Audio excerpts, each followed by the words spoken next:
सांगली जिल्हा वीरशैव लिंगायत समाज आणि शिवबसव सांस्कृतिक कला क्रीडा मंडळ सांगलीच्या वतीनं 8 जून ते 14 जून दरम्यान अधिक मास पुण्य पर्वामध्ये विश्वशांती नवचंडी महायज्ञ, शिवकथा आणि श्री श्री श्री 1008 केदारनाथ जगद्गुरूंचे आशीर्वचन तसंच अड्डपालखी सोहळा मोठ्या दिमाखात संपन्न होणार आहे। दरम्यान 8 जून रोजी सकाळी ध्वजारोहणानं या कार्यक्रमाचा शुभारंभ होणार आहे।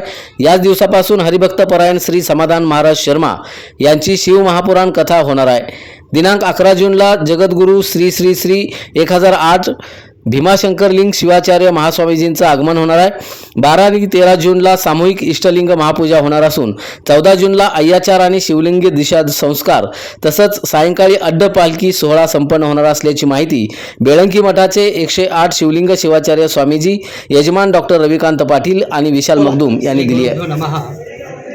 वीरशैव लिंगायत या समाजाच्या वतीनं आणि शिवबसव कला क्रीडा सांस्कृतिक संस्थेच्या निमित्तानं सांगली या गणेश नगरीमध्ये तरुणबाड स्टेडियममध्ये हा कार्यक्रम संपन्न होणार आहे।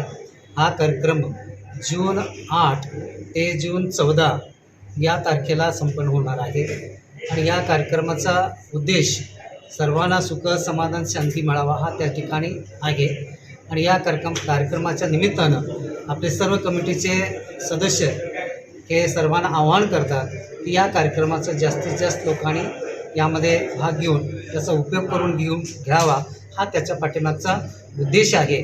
आणि या कार्यक्रमाचा एक उद्देश की केदार जगद्गुरू हे 12 ज्योतिर्लिंगातलं एक स्थान आपल्याला पाहायला मिळतं आणि या 12 ज्योतिर्लिंगाला सर्वांना जाऊन दर्शन घेणं हे शक्य नाही आहे आणि म्हणूनच आमच्या या कमिटीनं या अधिक मासाच्या निमित्तानं आपल्या सांगली या गणेशच्या नगरीमध्ये या 12व्या ज्योतिर्लिंगाचं दर्शन आणि पंचपीठाधीश्वरामध्ये असणारे जे केदार जगद्गुरू आहे यांचं दर्शन आशीर्वचन मिळावा हा त्याच्या पाठीमागचा उद्देश आहे।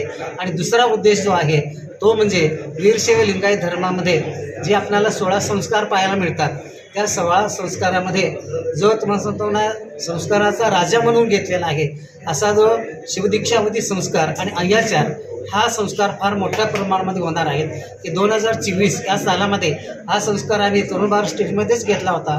त्यावेळी कमीत कमी 1350 ते 1400 वीरशैव लिंगायत बांधवांनी हा संस्कारमध्ये भाग घेऊन तो संस्कार घेतलेला होता।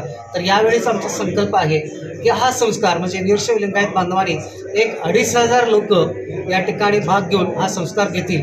कारण हा संस्कार एका दृष्टीनं जाती संस्कार देखील मानला जातो आणि ह्या संस्कारामुळेच आपल्याला शिवपूजा करण्याचा अधिकार मिळत असतो। पण हा कार्यक्रम देखील त्यात फार मोठा त्यामध्ये विशेष असं मस्त भाग घेत आहे। आणि सर्वात म्हणजे आडवी पालखी हे तुम्हाला तो कुठल्याही धर्मामध्ये आपल्याला पाहायला मिळत नाही असे एकमेव वीरशैव लिंगायत धर्मामध्ये आपल्या जगद्गुरूंना आडव्या पालखीमध्ये उत्सव करण्याचा जो तुम्हाला स्वतः एक आगळा वेगळा तुम्हाला स्वतः एक प्रथा आहे ती देखील आपल्याला या ठिकाणी पाहायला मिळतं आणि ते देखील आपण सर्वांनी पाहून त्याचं देखील तुम्हाला सांगतो नाही त्यामध्ये आपण आशीर्वाद घ्यावा असं मला वाटतं। तर या जून 8 ते 14 या मलमासामध्ये म्हणजे अधिक मासामध्ये होणाऱ्या कार्यक्रमामध्ये तरुणबाड स्टेडियम या ठिकाणी आपण सर्वांनी मोठ्या संख्येनं हजर होऊन आपण सर्वांनी सहकार्य करावा ही सर्वांची इच्छा।